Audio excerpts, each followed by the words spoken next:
जगत में आप विरह के प्रेमियों से जागृह है कि ये जो बच्चों द्वारा गीत प्रस्तुत किया जा रहा है, ये यू की कैसेट दिल्ली से लहरी लाल जी इलाहाबादी की आवाज में, और एक भक्ति लाइन में आप गीत पाएंगे।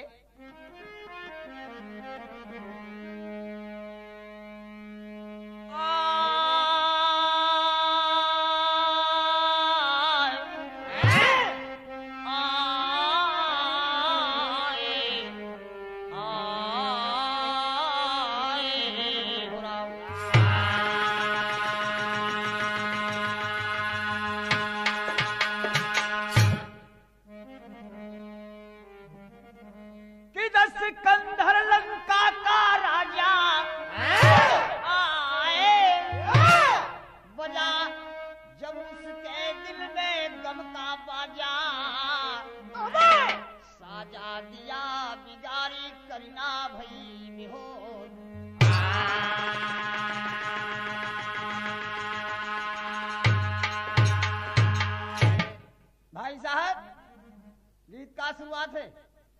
दशकंधर लंका का राजा इतना बड़ा व्यस्त है अपनी पहलवानी में कि जितने भी धरती पर नरेश हैं सबको जीत के मैं लंकापति बन जाऊं।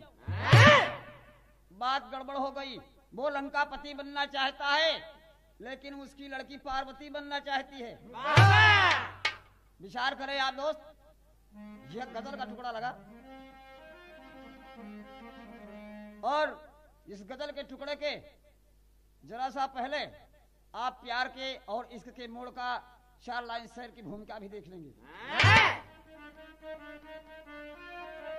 अरे इश्क का मार्ग कितना कुटिल मार्ग है, इश्क बाजों का इतिहास न्यारा गया। इश्क में इंद्र गौतम के दुश्मन बने जब अहिल्या का पानी उतारा गया। चंद्रमा गुरु बृहस्पति का प्रिय शिष्य था, गुरु के पत्नी से ही कर नजारा गया। और लहरी लिखते हुए शर्म खाती कलम, अरे इश्क बाजी में इंसान मारा गया।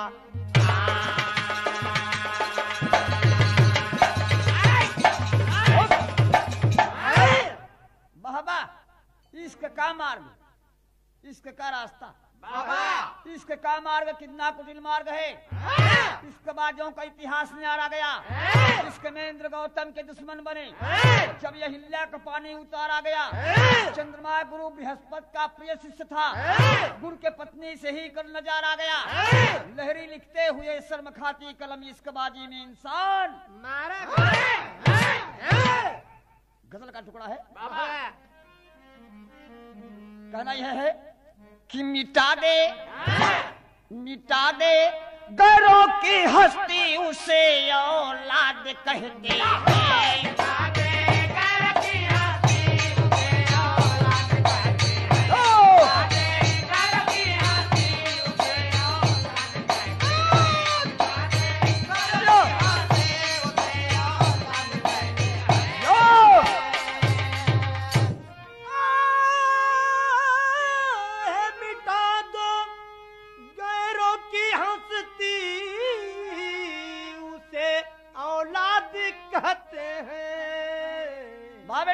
कहने का मतलब कि लड़का लायक हो नालायक नहीं। जो मिटा दे गैरों की हस्ती तो उसे औलाद कहते हैं, लेकिन मतारी के आंचल में जो दाग लगा दे उसको क्या कहते हैं। और लगा दे दाग आंचल में उसे जल्लाद कहते हैं। लगा दे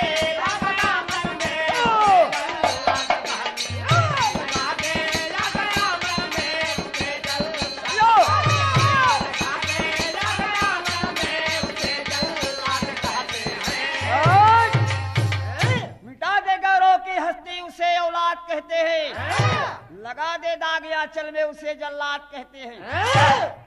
देखिए, महीना बहुत बढ़िया मौसम है, बसंती ऋतु है और रावण की बिटिया बारूणी सोचती है कि मेरा पिता भयंकर लड़ाई में मस्त है, मेरी शादी का ख्याल नहीं कर रहा है, और ये जमानी इस बगीचे के लहर को चूम रही है और रावण के बगिया में घूम रही है। कभी को लिखना पड़ा, कभी को लिखना का पड़ा कि जब आए बसंती बेला और कलियां खिल गई बागल में, कि जब आए बसंती बेला, जब आए बसंती बेला, जब आए बसंती बेला, कलियां खिल गई बागल में, कलियां खिल गई बागन में, कलियां खिल गई बागन में, कलियों पर भंवरे झूमे, कलियों पे भौरे झूमे, कलियों पे भौरे झूमे, शोर करे रागन में, हलचोल करे रागन में, हलचोल करे रागन में, रावण की सुता सयानी, रावण की सुता सयानी, रावण की सुता सयानी, बरुणी के चढ़ी जवानी, बरुणी के चढ़ी जवानी, बरुणी के चढ़ी जवानी, अरे रावण की सुता सयानी बरुणी के चढ़ी जवानी, बेदर्दी बना दसानन खोजा न उसे परानी। अरे बाप रे बाप, बेदर्दी बना दुसानन खोजा न उसे परानी। बाबा इसी पर लिखा है कवि ने कि लगा दे दाग आंचल में उसे जल्लाद कहते हैं। रावण अपनी इज्जत का ख्याल न करके और मस्त है लड़ाई के मैदान में भाई साहब। और रावण की औरत जिसको मंदोदरी कहते हैं, मंदोदरी एक दिन समझाने लगे कि पिया आप लड़ाई में मस्त हैं, बिटिया जवान बा घर में, अगर कदम कहीं बहक जाई तो इज्जतिया मातमी मिल जाए, एक कुछ ख्याल कर ला। रावण कहा मुझसे बात न करो, जब तक मैं राम को नहीं जीत लूंगा, अरे जब तक मैं राम को नहीं जीत लूंगा तब तक मैं इस बात पर ध्यान नहीं करूंगा। मंदोदरी बढ़ जाओ। मंदोदरी को ठुकरा दिया दोस्त। रावण की बिटिया लाचार होकर के और उसी बगीचे में जाती है अपने पिता वाले में और बैठ जाती है, कहती कि मेरे बाप का गुरु शंकर है, अगर मेरा बाप मेरी शादी नहीं करता है तो मैं इसको गुरु शंकर के साथ शादी करूंगी। भाई साहब जा करने बैठ जाती है, यह कहना बा हाय हाय हाय हरे पपिहारा, पपिहारा हरि के बोल मती बोला, पपिहारा हरि के बोल मती बोला, पपिहारा हरि के बोल मती बोला, पपिहारा हरि के बोल मती बोला,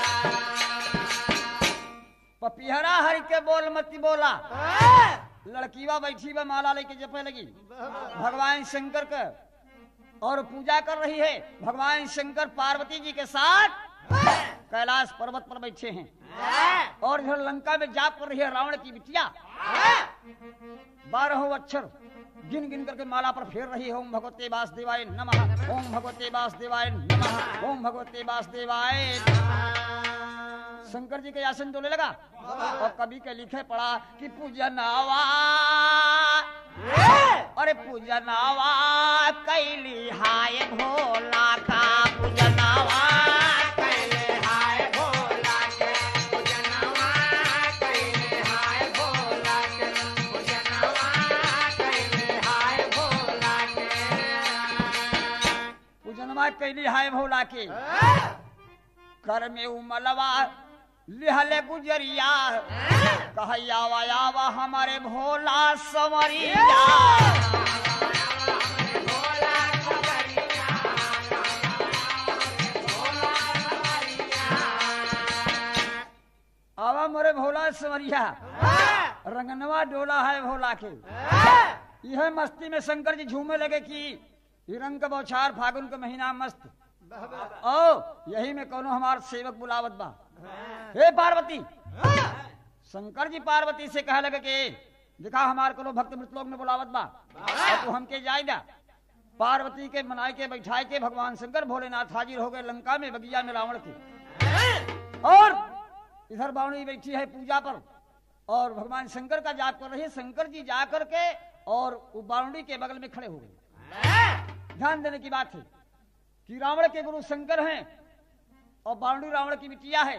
रावण के बिटिया अपने बाप के गुरु से ब्याह करे के चाहत बा, काहे कि दोनों के बाप नालायक बा, ओके शादी पर ध्यान ना करत बा। भाई साहब कहना यह बात टेरी के भाव लगा भी रहा जगत में। अरे राम जवनिया जल के राख हो गई, कल पे कली अली बनड़ा जल बदलिया जवनिया जल के राख हो गई।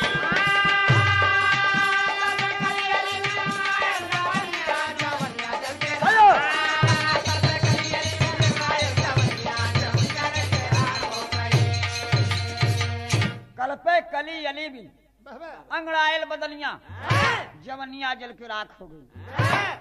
भाई साहब मस्त बा एकदम बावड़ी। और शंकर जी खड़ा है। भोलेनाथ कहे लड़की जरा अपन अखिया खोल दे। और जब अखिया खोले देखे कि कहा हमार भोलेनाथ हमारे सामने खड़ा है। वाह वाह वाह ओम नमः शिवाय ओम नमः शिवाय के पैरवा पे पड़ गए लड़की बा। हे महाराज हम आप ही के पूजा करते।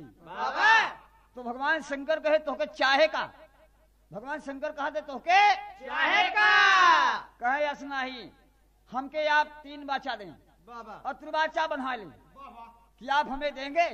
भगवान शंकर कहा देंगे, कहा देंगे, कहन देंगे, कहन देंगे, कहन देंगे। बात फंस गई। अब देखिए जब बात फंस गई तो लड़की कहती क्या है, मानती क्या है। कहे चढ़ल जवनिया और जवनिया हो राम। तो भगवान शंकर का डमरू ही लेला। जब बावनी कहा बात की चढ़ली जवनिया तो कहने रे क्या मांगे कि चाहत वाला की। कहे चढ़ली जवनिया अरे हमारे भोले राजा सिंधुरावा डाला, सिंधुरावा डाला मांगी जामा सिंधुरावा डाला, सिंधुरावा डाला सिंधुरावा डाला, सिंधुरावा डाला मांगी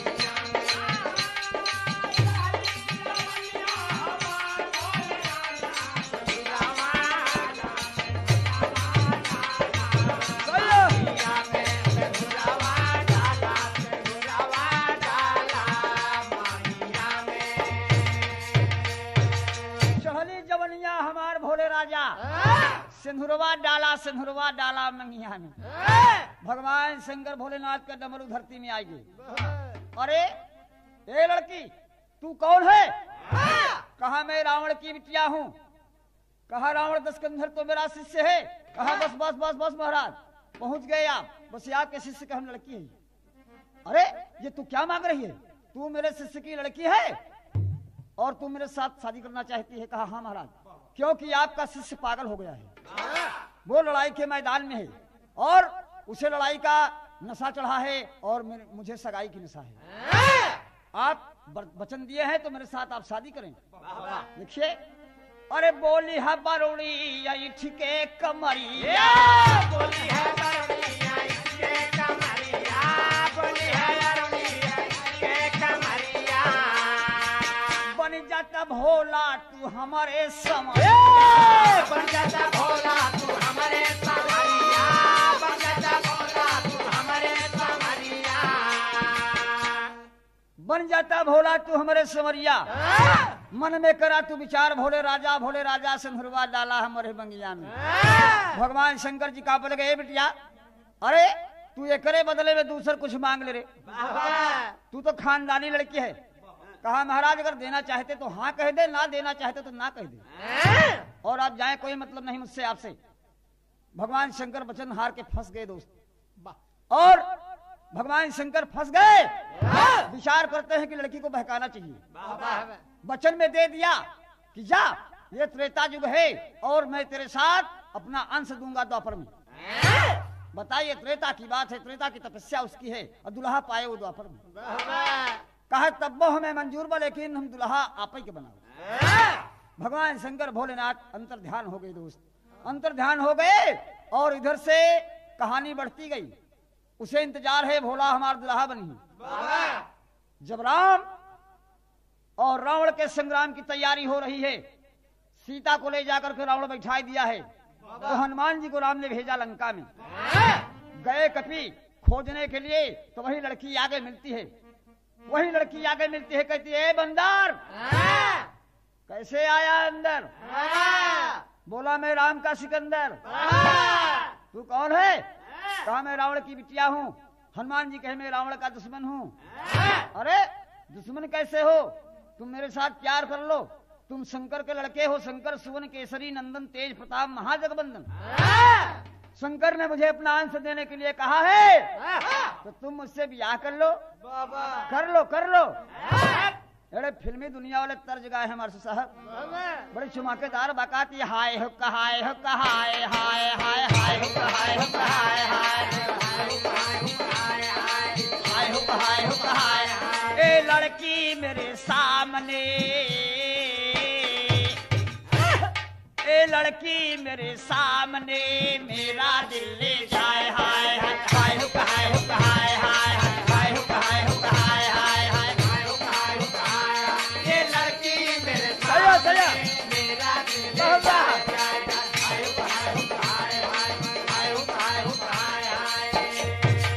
अरे बाप रे बाप, शंकर जी बतिया दे के फंस गए तो लड़की बात से कहा चुप चुप चुप। कहा हाय चुप हाय चुप हाय हाय हाय हाय चुप हाय चुप हाय हाय हाय हाय चुप हाय चुप हाय हाय हाय चुप हाय चुप हाय हाय। ये लड़की मेरे सामने, ये लड़की मेरे सामने, मेरा दिल बहलाए। हाय हाय हाय चुप हाय चुप हाय हाय हाय हाय चुप हाय चुप हाय हाय हाय चुप हाय चुप हाय हाय। ये लड़की मेरे सामने, बाबा। मेरा दिल बहलाए। हाय हाय चुप हाय चुप हाय हाय हाय चुप हाय चुप हाय हाय हाय चुप हाय चुप हाय हाय। शंकर जी कहा चुप चुप चुप। बारणी कहा गप सप न हो महाराज, इतना बाचा दे है तू शंकर दानी है। अब फंस गया हमारे चंगुल में तू, या तो ब्याह करा या तो कहीं देर ना कर। आज से तुहार सत्य धर्म सब नाश हो जाए। शंकर भगवान गड़बड़ाए के दे दे कि हम द्वापर में ब्याह तो से और ई वचनिया दे के अंतर ध्यान हुई। तो जब भगवान राम ने अपने दूत को भेजा था वहां, हनुमान जी के सामने बावड़ी पड़ी तो कहे शंकर सुवन केसरी नंदन तेज प्रताप हाय जगबंदन। शंकर नहीं कहे तो तू ही हमसे भी हवा कहला। एड़ तर्ज बा फिल्मी दुनिया वाली है तो गाए है। हाय हाय कजरा मोहब्बत वाला, अखियों में ऐसे डाला, कजरे ले ली मेरी जान, हाय री मैं तेरे कुर्बान। लेकिन भाव उस तरह है, हनुमान जी कहते हैं कि बोले है तब बजरंगी, बोले है तब बजरंगी, बोले है तब बजरंगी, बोले हैं तब बजरंगी, बोले है तब बजरंगी। हनुमान जी कहा लगे कि सुन रहे लड़की, बोले हैं तब बजरंगी, मैं तो भगवान का संगी, लंगी लगे ना तेरे देश, बिखरा भवानी जब नके। बोले हैं तब बजरंगी, मैं तो चलो भवानी। बाबा बोले हैं तब बजरंगी, मैं हूँ भगवान का संगी, लंगी लगे ना मेरे के, बिखरा भवानी जनके। कहे जिसकी तू बेटी है पक्का बेईमान है वो, जिसकी तू बेटी है पक्का बेईमान है वो, जिसकी तू बेटी है पक्का बेईमान है वो, जग की जननी को चुरा के बनता बलवान है वो, जग की जननी को चुरा के बलता बलवान है वो, जग की जननी को चुरा के बलता बलवान है वो, दुनिया के मालिक की ना पहचान है वो, दुनिया के मालिक की ना पहचान है वो, दुनिया के मालिक की ना पहचान है वो, दुनिया के मालिक की ना पहचान है वो। ये नहीं समझ पाया रे तेरा बाप कि राम कौन है, लक्ष्मण कौन है। राम जिनके भाई शेषा उतारी, वो जिस समय सीता की खोज में लंका में आएंगे तो क्या होगा। कहे जय दिल लंका में यही है, जय दिल लंका में यही है। यह दिल लंका में, हे भाई साहब, जय दिल लंका में यही है, जय दिल लंका में यही है, लंका मासान बनई है, जय दिल लंका में। लंका मासान बनई है, यह दिल लंका में है, लंका मासान बनई है। तो बची है न पापी कोई से बिखरा भवानी जब लगे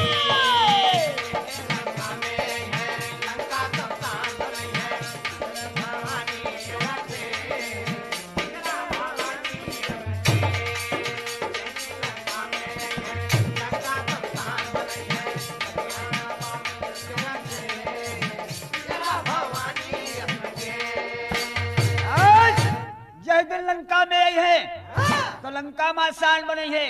अब बची है न पापी कोई शेष। ए लड़की, जब भगवान राम कोप कर लंका पर चढ़ेंगे तो उस समय कोई नहीं बचेगा। बात कान खोल के सुन ले कि मैं भगवान का धामन हूँ, मैं सीता की खोज में आया हूँ। सीता की खोज लेकर के भगवान राम को सुनाऊंगा और तू मेरे रास्ते से हट जा, हट जा। जिसकी तू बेटी है पक्का बेईमान है वो, जग के जननी को चुरा के बनता बलवान है वो। पता चलेगा जब राम और लक्ष्मण जाएंगे। हट जा। धामन में बन के आया अवध बिहारी जी की, समझ ले कि धामन में बन के आया अवध बिहारी जी के। धामन में बन के आया अवध बिहारी जी के। धामन में बन के आया अवध बिहारी जी के। करने में खोज आया सीता महतारी जी के।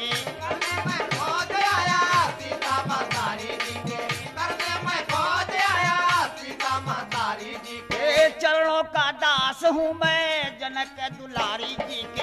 चरणों का दास हूँ मैं जनक दुलारी जी का। चरणों का दास हूँ मैं जनक दुलारी जी का। ए भाई साहब, चरणों का दास हूँ मैं जनक दुलारी जी के। समझ ले पहले बात, जेकर देवर बलधारी लक्ष्मण शेषा उतारी देही बाण मोहना में ठेस। अब बिखरा भवानी अब ना बहबा बावणी समझ के कि मुझदंडाई माने न। कहा एक बात तू हनुमान है, कहीं हनुमान है, कहीं शंकर का खेल आगा, तू कहीं शंकर का बेटवा है। बात कहें बात यह है कि तू हमसे बिया कर, तोहार बाप हमका वचन दे हैं। कहें तोहार बाप हमार बाप तोहका वचन दे हैं, लेकिन तोहार बाप हमार सत्यानाश कर दिए हैं। कैसे हमार तोहार पढ़ा लिखा है तो दुश्मन का बिटिया हो, और सामने से अगर हटती है तो हटती है नहीं देखती है गदा मेरा। बाबर बाप बावड़ी डपट में गिर गई। हनुमान जी आगे चल दिया, कहानी मोड़ ले लिया, बात खो गई। शंकर जी अपन वचन दे तब न बिया के अरे मुस्टंडा बांधन मिला तब इनकार कर दे। भाई साहब अब बावड़ी लाचार हो गई। लाचार होने के बाद किया क्या कि वही जंगल की लकड़ियां बगीचा की लकड़ियां बटोर करके और चिता बना करके सोचा कि मैं इसी में बैठ के जल जाऊं। भाई साहब जलना चाहती है। 4 लाइन बनारसी अलग लाइन बा।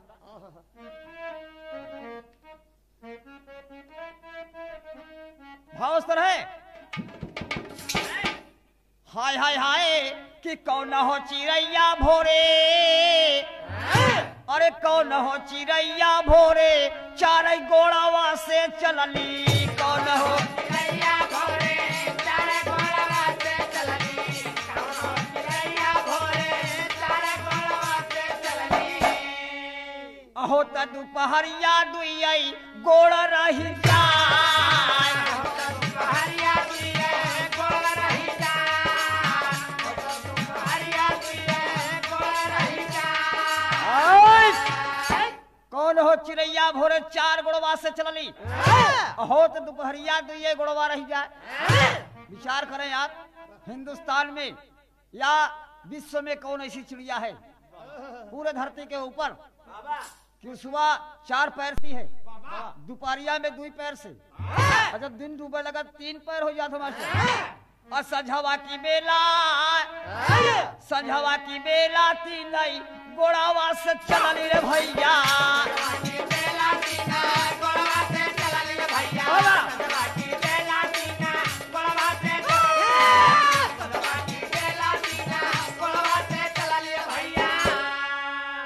और चलता चलता चिड़ैया उड़ जाए।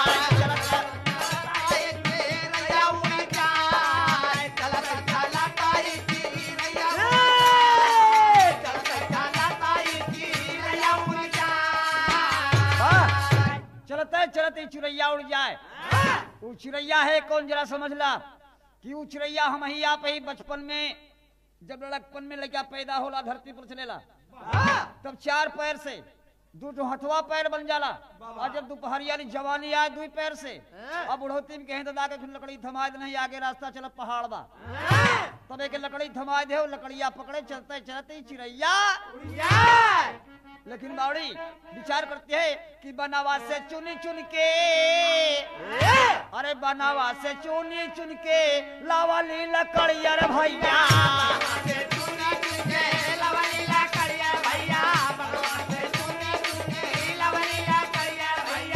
बनावा से चुनी चुन के लावाली लकड़िया रे भैया,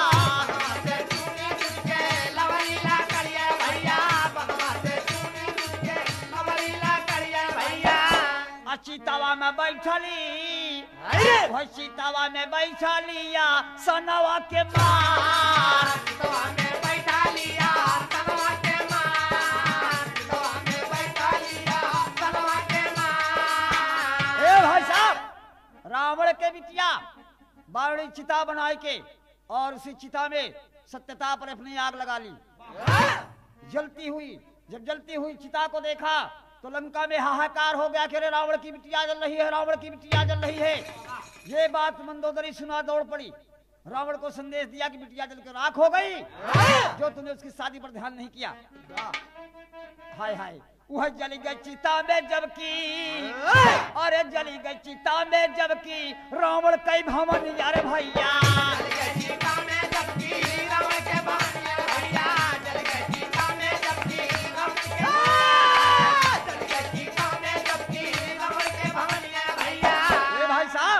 जल गए चिता में जबकि रावण के भवन यार भैया। भाई साहब, जलते हुए और लंका में हाहाकार हो रहा है, रावण दौड़ पड़ा कि मेरी बिटिया जल रही है। उस वक्त मंदोदरी की बात मान लिया और देखता क्या है कि धुधुआ की आग जल रही है। इस जली गई चिता में जबकि रावण कई भवन यार भैया,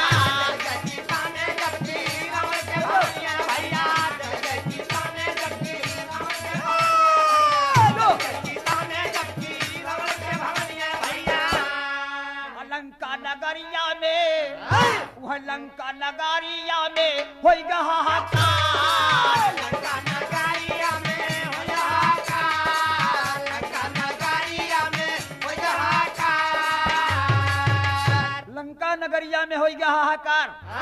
और जला नहीं शीशबा, जला नहीं शीशबा, बचेला बारूड़ी कर भैया, जला नहीं शीशबा, जला बारूड़ी के भैया,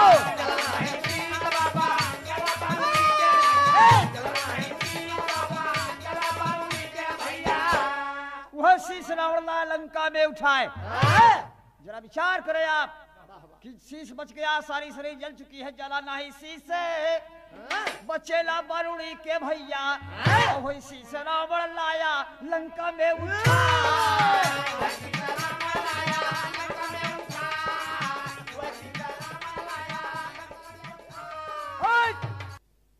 हाँ, वो शीश रावण लंका में उठा लाया और एक बक्से में अपनी बिटिया बारूणी का शीश रख दिया।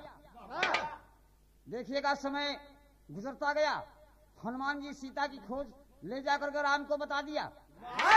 लेकिन बात यहाँ की है, जो शंकर का वरदान है, बारूणी का शीश रखा है रावण की महल में पिटारी में, और जो दिन भगवान राम और रावण का संग्राम होने वाला है, रावण वही शीश लेकर के भगवान राम के सामने हाजिर हो गया। और हाजिर हो गया, कहता है कि ये राम, तुम कहते हो कि शिवद्रोही ममदास कहावे, तुम कहते हो कि शिवद्रोही ममदास कहावे, सोमर सपने ना सुख पावे। लेकिन आज देखिए शंकर ने क्या कर दिया कि मेरी बिटिया जल के राख हो गई। भगवान राम समझ गए, बाबूजी समझ गए, और हनुमान को इशारा करते कि हनुमान इधर आओ, और तुम एक चुटकी सिंदूर लेकर के इस रावण की बिटिया के शीश में डाल दो। 170 जी आपके मिले। कहना ये बा, कहना ये बा कि नैना मिलाई के फिल्मी दुनिया लगा हिमाचल, कहे गौरी सिमट के बालों को झटके, गालों से रस टपके, कुंवारा मन भटके, कुंवारा मन भटके, कुंवारा मन भटके।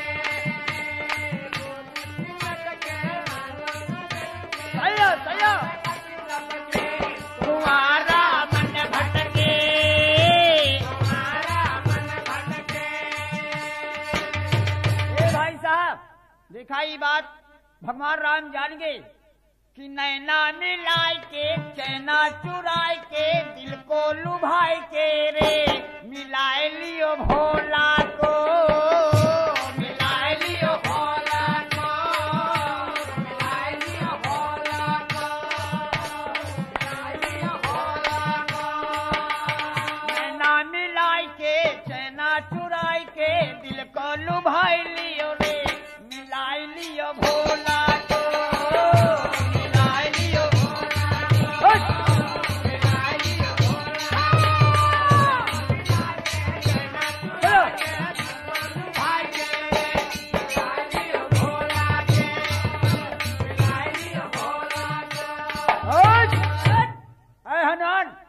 तुम लेकर के एक चुटकी सिंदूर और इस लड़के के मांग में डाल दो। हनुमान जी कहा हे मालिक आप ही जानत हुआ कि हम बाल ब्रह्मचारी है, आप ही जानत हुआ कि हम बाल ब्रह्मचारी है और रावण के बिटिया ई दुश्मन के बिटिया के मांग में सिंदूर हम डाली अब वह कटे हुए शीश में। भगवान राम कहा हे हनुमान आप मेरी मर्यादा को रखना चाहते हैं अगर तो मेरी वचन को स्वीकार करो और एक चुटकी सिंदूर लेकर के इस लड़की के मांग में डाल दो। बाबूजी हनुमान जी विचार करते हैं कि बारे भगवान आज मेरी परीक्षा ले रहे हो लंका में और रावण की बिटिया के शीश में मैं सिंदूर कैसे डाल दूं? भाई साहब इधर जब सिंदूर लेकर के हनुमान जी सिंदूर लेके सोच रहे हैं, वो सिंदूर लेके सोच रहे हैं और भगवान राम की सेना खड़ी है तो देवता पुष्प से एकदम मून दिया हनुमान को और बावली के शीश को। मगन हो गए कि बारे राम आज शंकर के वचन को पूरा कर दिया।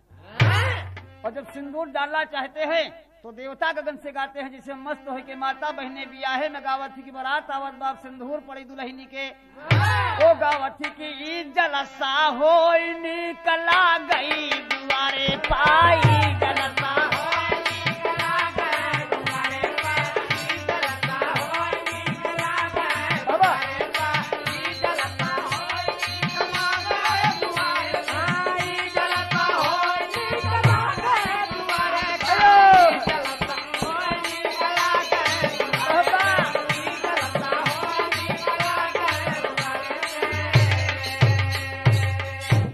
जलसा हो निकला गई दुआरे पे।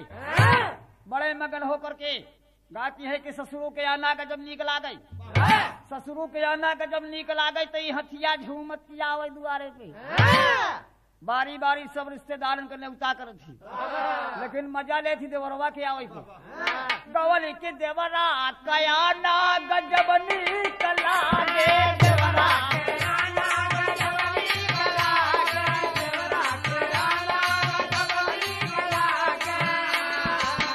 घोड़ावा ठुनक तकिया वही दुआरे पे घोड़ावा ठुनक तकिया वही दुआरे पे घोड़ावा ठुनक तकिया वही दुआरे पे घोड़ावा ठुनक तकिया वही दुआरे कहां यो जो घोड़ावा ठुनक तकिया वही दुआरे भाई साहब यहर तो देखा कि बावड़ी के मांग में सिंदूर डाले चाहत है हनुमान जी लेकिन इधर से मंदोदरी अपनी सहेलियों को और औरतों की मोहल्लों को बुला करके कहा कि चलिए हनुमान और बावड़ी की बियाह होत बा।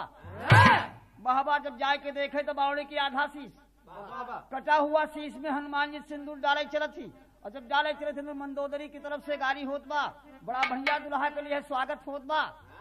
देखा दुई गाड़ी बड़ी प्यारी हो तो बड़वा राजेंद्र एक ससुरारी के गाड़ी एक सरकारी गाड़ी जैसे पुलिस पकड़ ले तो एक लाइन में हजारों गाड़ी पट गई लेकिन नीक लागे कहे कि तू जुल्मी है लड़कियां काटा की दुल्हा नाचत किया वही मोहारे पे दुल्हा नाचत किया वही मोहारे पे दुल्हा नाचत किया वही दुल्हा नाचत किया वही मोहारे ओ दुल्हा नाचत किया वही मोहारे कहानी दुल्हा लो गरबा मोहारे पे दुल्हा नाचत किया वही मोहारे पे कि राम जी कया ना यह देखा भगवान आई है, लड़ाई होई वाली बा, लड़ाई के बदले में देखा बियाह होई वाला बा। आप विचार करें दोस्त, हनुमान जी को दुनिया कहती है कि बाल ब्रह्मचारी हैं। हकीकत बात है कि बाल ब्रह्मचारी हैं, लेकिन यह बात कैसे कि रावण की बिटिया के संगे बियाह हो चलत बा। भगवान राम के माया देखा हुए सब सहेलियां कहा था कि राम जी का अरे याना गजबनी कला के,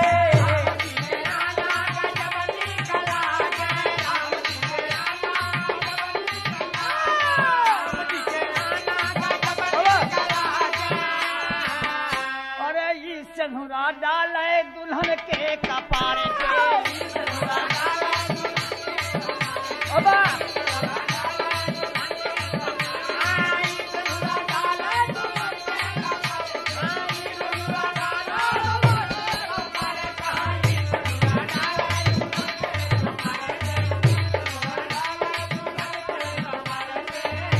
भाई साहब राम जी के आना तक जब नीक लागे, देखा ई सिंदूरा डाले दुल्हन के कपारे पे, आई दुल्हा नाचत किया वही दुआरे पे। हनुमान जी एकदम करीब में जाए के सिंदूरवा रोक ले, भगवान राम का देखे लगे। राम इशारा कर दिया कि हनुमान, असल बात यह है कि मैं शंकर का पुजारी हूँ, शंकर को मैं अपने से बड़ा मानता हूँ, भगवान शंकर का मैं पुजारी हूँ। अगर शंकर का कोई पुजारी है तो मेरा दोस्त है, और शंकर का दुश्मन है तो मेरा दुश्मन है। शिवद्रोही ममदास कहावे सोनर सपन हुना सुख पावे। इसलिए अगर तुम मेरी बात नहीं मानते हो तो तुम ही मेरे दुश्मन हो। हनुमान जी घबराएंगे, हनुमान जी घबराए के और सिंदूरवा डाले चलत थे। सिंदूरवा डाले थे कि भोजपुरी लाइन में टुकड़ा लगत बा, जिसे मल्लाह लोगन गंगा जी में नैया डाल के और मैया से अरदास करत हुए, का अरदास करत हुए। देखा है लोग इसका तर्ज बा कि दिनमा चढ़ाई बई तो का और नरियर चुनारिया हो की गंगा मैया। जेठ के दशहरा में बड़ा बढ़िया पूजा होला गंगा माई के। गंगा माई के द्वारे पर देखा मल्ला भीख मांगत हो, हे माई हम दिन में तोहका नरियर चुनरी चढ़ोबे, रात की जाल लड़ोबे, लेकिन हमारे नैया के सहिया तू ही खेवैया हो। कि हे की गंगा मैया पार कई हमारी नवारिया हो की गंगा मैया।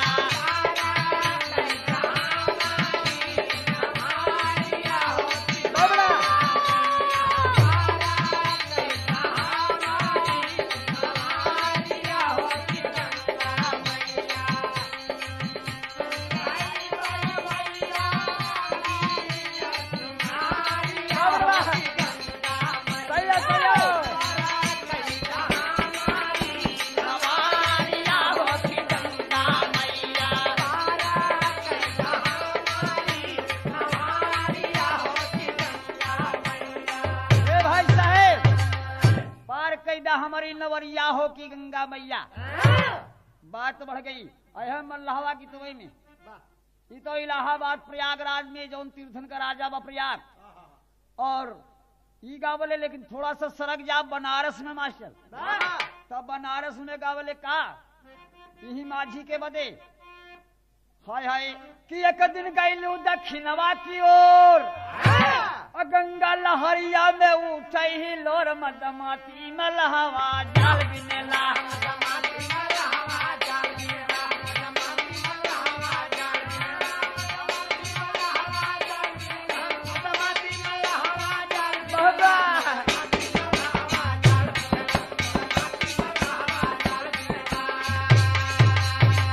मदमाती में लहवा जाल बिनेला।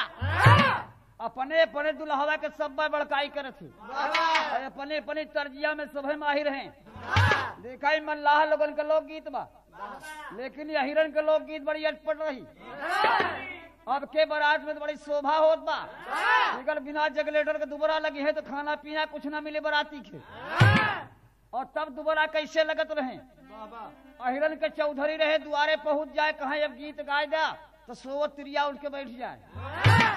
और गाँव हिरवा गीत में का गावे, अरे कहा हीरा का पुतवा बड़ा मजबूतवा, बड़ा मजबूतवा राजा।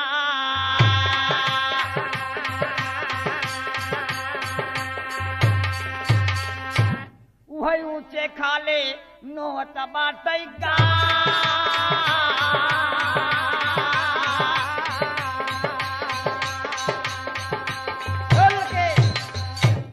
कहा यहीरा का पुतवा बड़ा मजबूतवा और ऊंचे खाले नौवत पर तो पिछोरवा से सब कहेगा कहा वह हिरन के बारात आए स्वागत हो भाई। और पहली धार जब मारे दोहनिया में कुठवई नजर उड़ी ये तो वाहिर कहे गरज के मजा ले लेता पसिया हुआ गीत के भाई साहेब। और पासी लोग का मांगत रहन पासी लोग मांगत रहन कि जब दोबारा पिए उबई जहाँ पानी पिए के होए वहाँ 2 कुआ दारू दोबारा लागत की 3 कुआ और जब खाना खा तो 4 कुआ सवेरे विदाई पे 5 और पहुंच जा लेके भाई साहब ढेलहा में ढेलहारे में एक डोली लेके तब डोली से बारात आवत रही बेटवा और पहुंच जाए 2 कूड़ा जब पहले मिल जात गिलास में गिलास टकराए लागत पसीमन झुलमुलाए लागई और चौधरी वंश कहा दादा को पवारा गाय देते हैं भाई साहब तो गावई लागई गावई की माँ दावई पियई का चाही महाडाली का तोरिया दूधावई पियई का लाली गा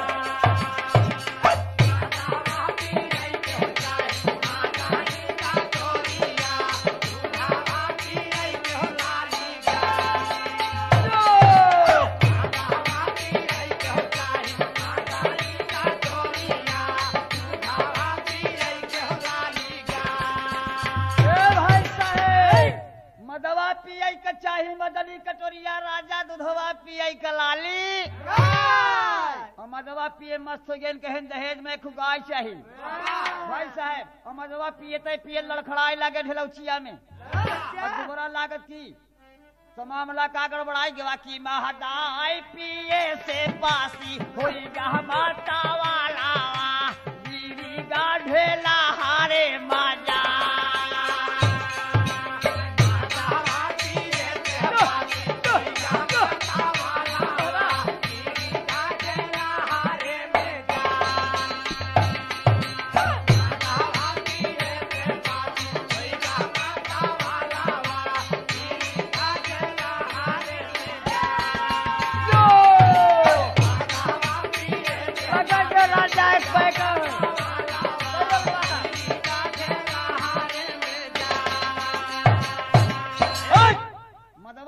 से पासी हो गया मतवड़वा गिर गया ढेलहरे में जाए और जब दोबारा लाग गए तो लड़खड़ाए लगे कहने की बात करा कहन कहा कहन दादा हुड़ुक निकाल रहा एकदम दोबारा पियाई गया जैसे कि हुड़ुक में हर बजे लागत हो कि जनरेटर बैंड पार्टी आएगी बा फलाने का बैंड पार्टी आई तब मशहूर तबला वाले होते रहे भाई साहब उनकर तबला यह वजह कहा कि हुड़ुक निकाल ले और एक डुप्लीकेट मेहरारू बनाई दे एक गुजरिया बनाए के और मट्टी के तेले में बोतल लगाई दे और फुहारा चले लगे एक दिन हुड़ुक ले ले एक दिन मजीरा ले ले और गावे लगे तो दुल्हनिया पहले कहा गाया चलब और वही ताल में हुड़ुक बजावत है धाय धाय धाय धाय लेकिन लड़कवा कहा जौन दुल्हवा बनाबू कहा गया बड़ा अनमोल बा भाई साहब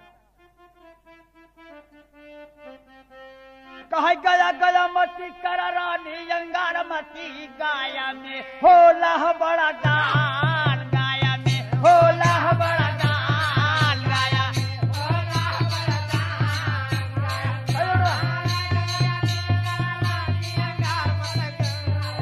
होला बड़ा दान गाया में ए भाई साहब गया मत करा रानी अंगार मती गया में होला बड़ा दान गया में अरे बाप रे दुल्हनिया कहा कितना दान होला हम होके बताई दे अरे कहा 900 चढ़ाई राजा लाली लंगोटिया ना वैसे हे कपिला वह गाय ना वैसे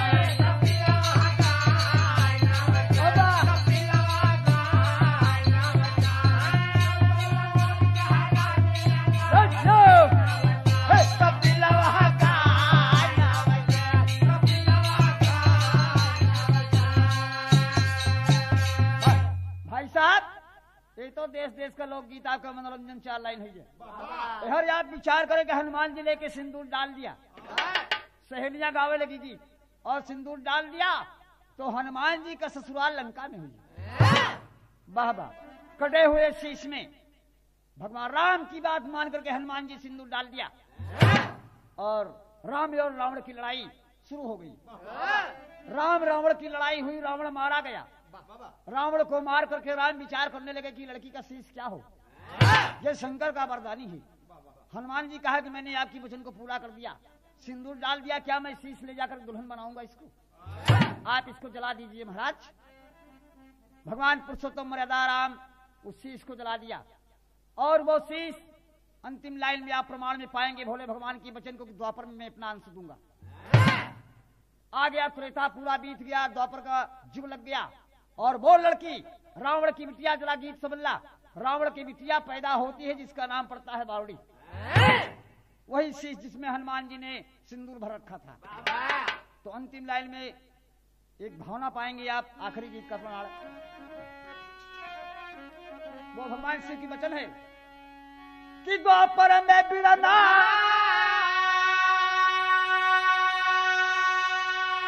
अरे द्वापर में बिरना राम, द्वापर में बिरना वह कैले दुई नौ जन्म मिलनवा, द्वापर में बिरना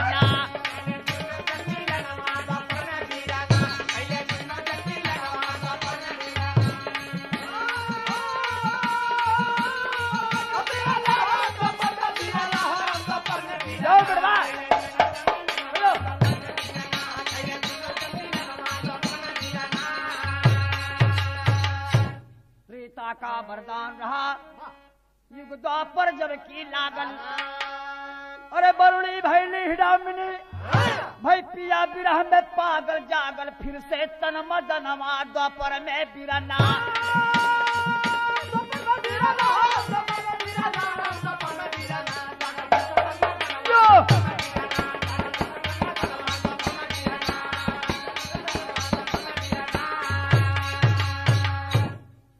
त्रेता का वरदान रहा युग द्वापर जब की लागल। बरुणी भैली हिडामिनी भाई पिया बिरह में पागल, तो जागल फिर से तन मदनवा, द्वापर में बिरना। वो लड़की रावण की बिटिया हिडामिनी राक्षसी हुई, हिडाम्बक राक्षस की बहन। आप द्वापर में ध्यान दीजिएगा। और जो शंकर ने वरदान दिया था वही कपि शिववंश भीम, वही कपि वही हनुमान शिव के अंश भीम के अंश में पैदा हुई। वही कपि शिववंश भीम कुंती सुत भइले खास। मिली विपन में हिडामिनी तब की गईले बनवास खास, तब कैले रति दनवा, द्वापर में बिरना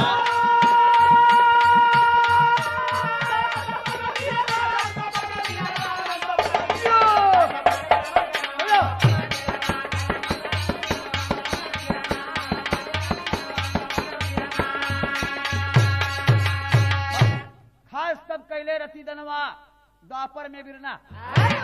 इधर देखिए, विचार करिए आप कि हनुमान जी का अंश भीम और भीम महाराज पांचों भाई वनवास हुए। वनवास में गए तो माई कुंती भी साथ गई और दिन भर भिक्षा मांगे, शाम की भोजन बने तब वो भीम का पेट न भरे। भीम भूखान बैठा रहे अलग रात में और की हिडाम्बक राक्षस भुखाई गए। अपनी बहनिया से कहे कि हे लड़की कहन का कहन करूं मनई के मांस गंधात बा। अब पकड़ लिए होते तो का भोजन बनाए ले भाई साहब। और लड़की गई हिडामनी खोजने के लिए तो भीम मुस्टंडा बैठा। हिडामनी देखे मोहित हो गई। एक तो भगवान शंकर का वचन रहा का एक जवान कहा के तू। भीम महाराज कहे कैसन तू, कहन हम तो तोके आहार करबई। भीम कहा हम तोहार श्रृंगार करबई। बाबा बैठ गई उभैया जोहद के लेके आवे तो खाई। उभय कपि शिववंश भीम कुंती सुत भइले खास। अरे मिली विपन में हिडिमिनी जब की गईले बनवास खास, तब कैले रति दनवा, द्वापर में बिरना।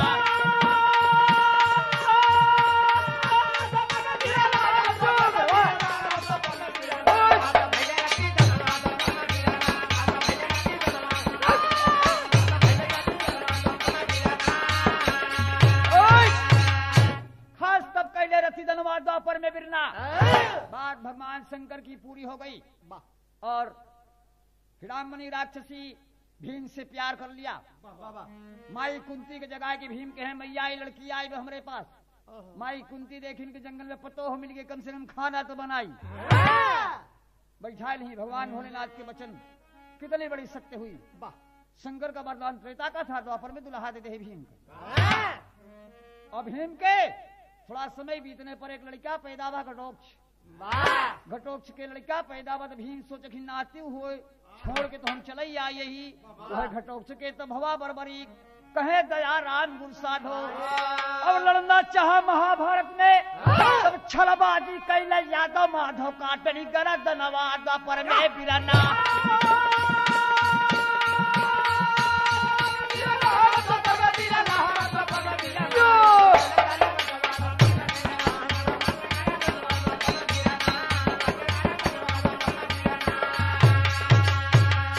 खास तब कैले रथी धनवाद द्वापर में बिरना।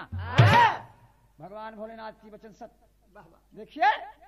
और वही घटोक्ष के तब बड़बड़ी के कहें दया राम गुरु साधो माधव काटिन कर धनवाद द्वापर में बिरना। लड़ाई के क्षेत्र में बड़बड़ी को मारा गया। विचार करने की बात है दोस्त। अखाड़े का परिचय देते हुए और रिकॉर्डिंग कैसेट सुनने वाले प्रेमियों से ये कहना है कि ये जो रिकॉर्डिंग आप सुन रहे हैं ये यूपी कैसेट द्वारा आप दिल्ली से गायक लहरी लाल जी की आवाज में इलाहाबादी की और सहयोग है इसमें भाई छत्रधारी यादव जो कि हड़िया इलाहाबाद के रहने वाले हैं जिनके माध्यम से कैसेट बन रही है। कहना यह है अखाड़े का परिचय बाकी गुरु भोला भय स्वर्ग के वासी या भा करे पुकारा। कथन किया गुरु दया राम गुरु नरपुर राम का प्यार। हाय हाय जवनिया जल के राख हो गई लहरी लाल जी चूमे लंबे के चरनिया जवनिया जल के राख हो गई।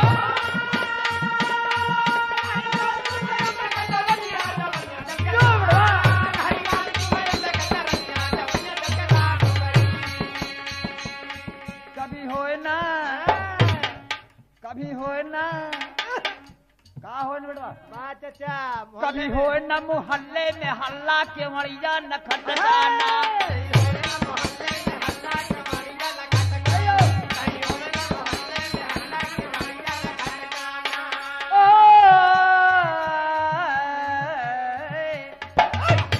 दरवाजे पे प्रेमी प्रेमिका में मस्त कभी हो न मोहल्ले में हल्ला। लड़कवा रोज खुले आम मिलत लड़कीवा कहा था कि ऐसा न करा।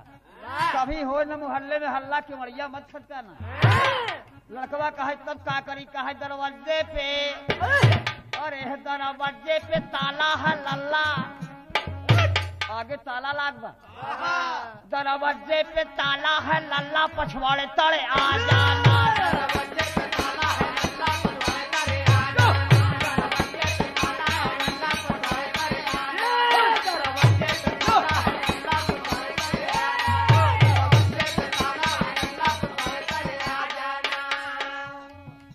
सौतन के घर काका बोले लाल जले जब बत्ती। सौतन के घर काका बोले लाल जले जब बत्ती। सौतन के घर काका बोले लाल जले जब बत्ती। वो लड़कवा के मोहब्बत देख के देवर और जोन लागत हर सिया जाए कि बहुती हमरे लड़का से प्रेम करत थी। मतलब ये रहा कि परदेश छाया रहा है सोहदा।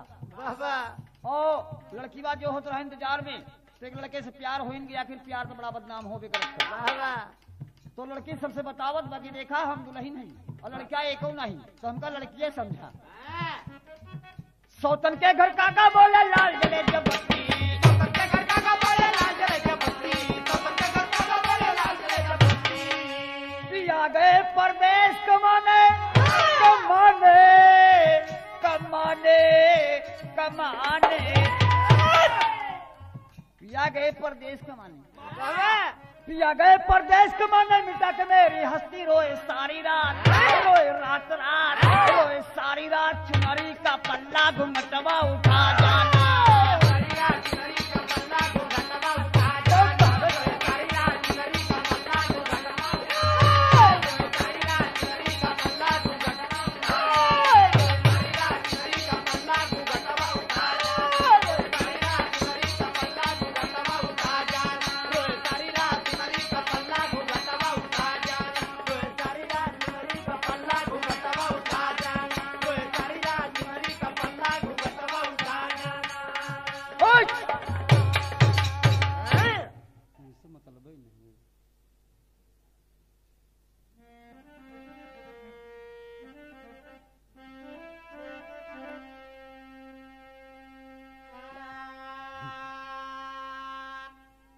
सावन सावन सावन सावन सावन का महीना बड़ा मनभान होला मास्टर।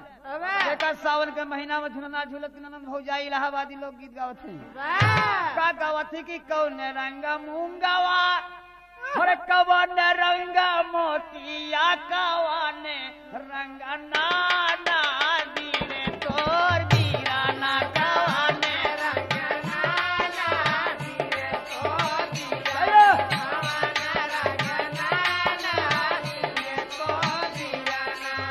कौन रंगा मूंगावा कवन रंगा मोतिया कवन रंगा नाना दीरे तोर दीराना कवन रंगा नाना दीरे तोर दीराना। ये प्रश्न होला मास्टर। भौजाई पूछत से कि कौन रंग ननदी रे तोर बिना नदिया बतावत है कि लाले रंग मूंगावा सफेद रंग मोतिया सफेद रंग मोतिया रंग मोतिया रंग मोतिया सफेद रंग मोतिया। ए भौजी लाले रंग मुंगवा लाल रंग मुंगवा सफेद रंग मोतिया और सवारे रंग भा